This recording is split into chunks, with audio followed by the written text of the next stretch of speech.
everybody. So we're getting ready to pack up for a day camp trip. So what we're going to do is we're going to go through some of the stuff that we like to have prepared for when we're going out. Day camping is generally when you're planning on going out early in the day and coming back at some point the same night, where you're not planning on camping overnight, so you don't have to worry about really camping equipment, but you do still want to be prepared for any situation where you might get lost, or if you twist an ankle, get hurt, and you're stuck out there overnight. You do want to have some basics to at least get you through the night to help you get until you can get back to safety.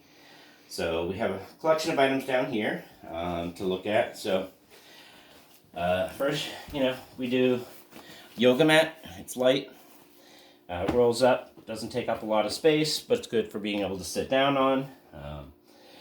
Little blanket, just to help out with if you wanted to put out, like if you wanted to just put out an area so you can put your stuff down and not have it get dirty or get the ground is damp or wet. It'll help keep your stuff dry. We do have a couple small tarps. These are about a 10 by 5 each. So these don't take up a lot of space. These are pretty thin.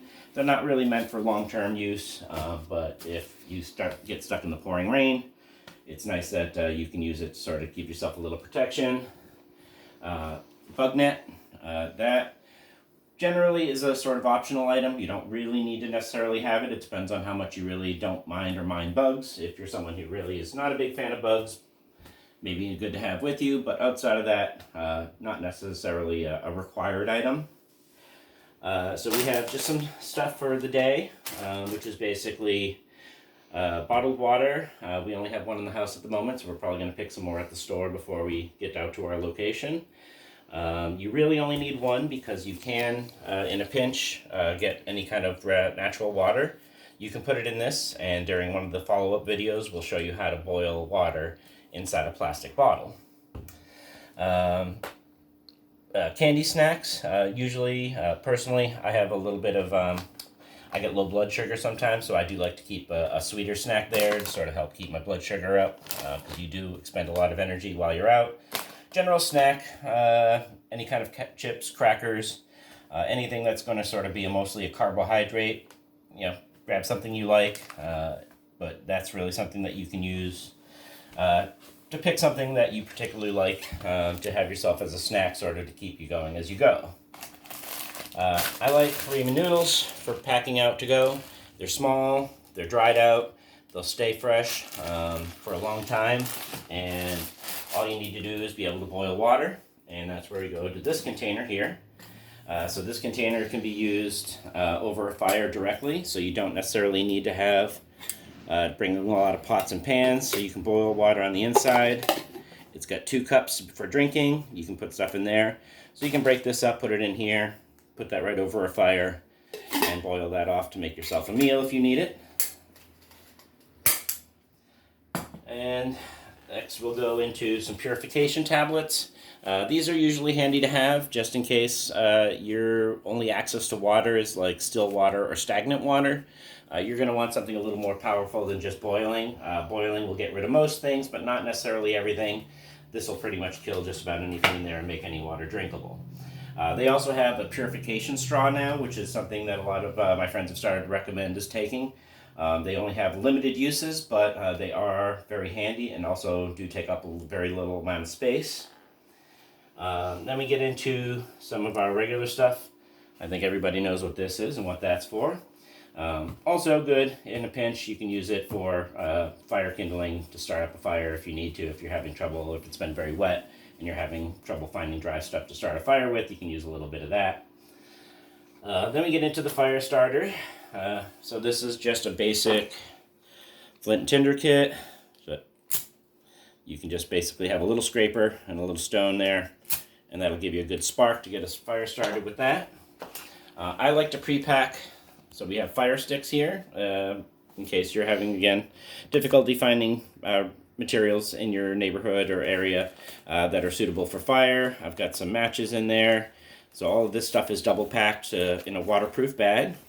And inside the bottom here, which is a little hard to see, there is some actual kindling that I've picked off of, which is a mix of old man's beard, which is a moss that grows on dying trees, and some birch, which is very good for starting fires as well. It's highly flammable. Uh, this, depending on what region you live in, but there's a bear pepper spray.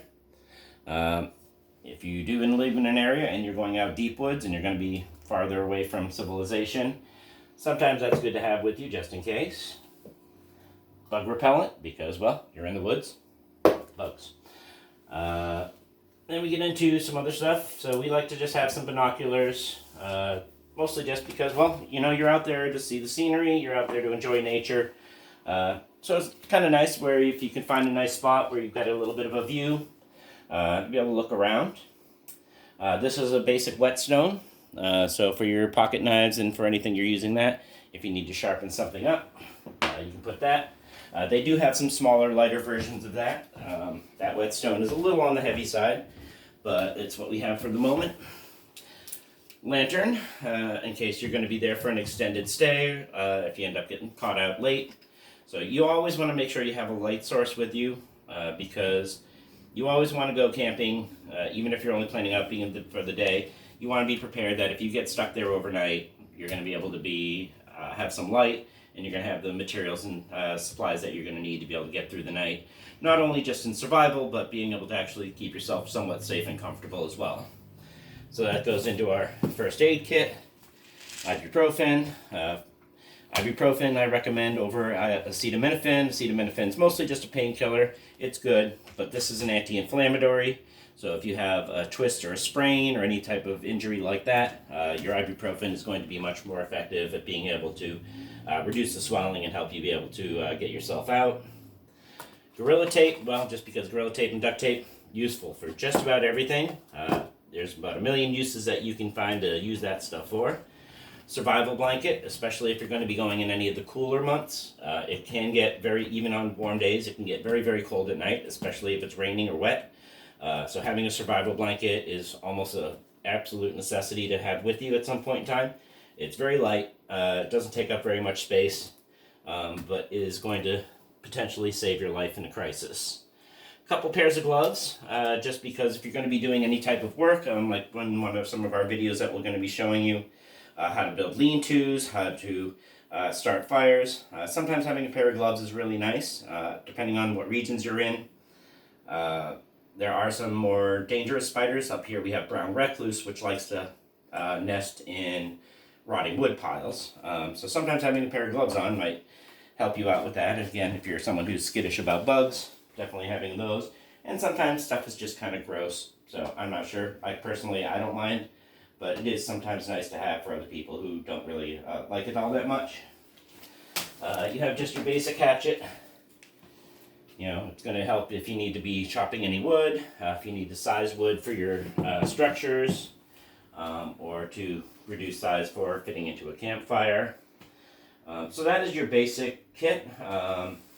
That's going to be the majority of items that you're going to need to have for a day camp trip. Again, you know, once you have more experience, you can sort of customize this selection to fit. Most of all of this stuff can fit in 2 backpacks. So if you're going with a friend, you're going to definitely be able to do 2 backpacks, and that'll be able to carry all of your stuff fairly comfortably without overloading yourself or making yourself too heavy, but still have all the basic stuff that you're going to need in case of any kind of emergency, or just to be able to enjoy your day to the fullest and feel comfortable and being able to do what you'd like to do while you're out there in the woods.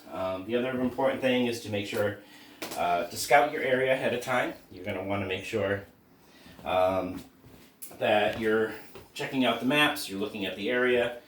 You want to know where you're going to be going, where you're going to be parking, how far your walk is going to be, and what your general terrain is going to look like. You also want to check your extended weather report, and you want to look at not only the day you're going to be out camping, but look overnight and look the following day too. Especially when you get into spring and fall, the weather can change very quickly, so you could have a very mild day today, but it could be very cold tomorrow. And if you're not prepared and something happens and you're stuck out overnight, you want to make sure that you're packing a little extra. You know, make sure you're bringing some extra clothes with you as well. You know, most of us, you know, when we're out hiking, aren't going to need to wear a lot of heavy clothes unless you're out in colder climates, but it's good to have with you just in case. It's better to have it and not need it than need it and not have it. So that's the general theory about most of the stuff you're going to want with camping. Outside of that, we're going to start packing our stuff up here and get ready to head out. And we'll see you in the next video.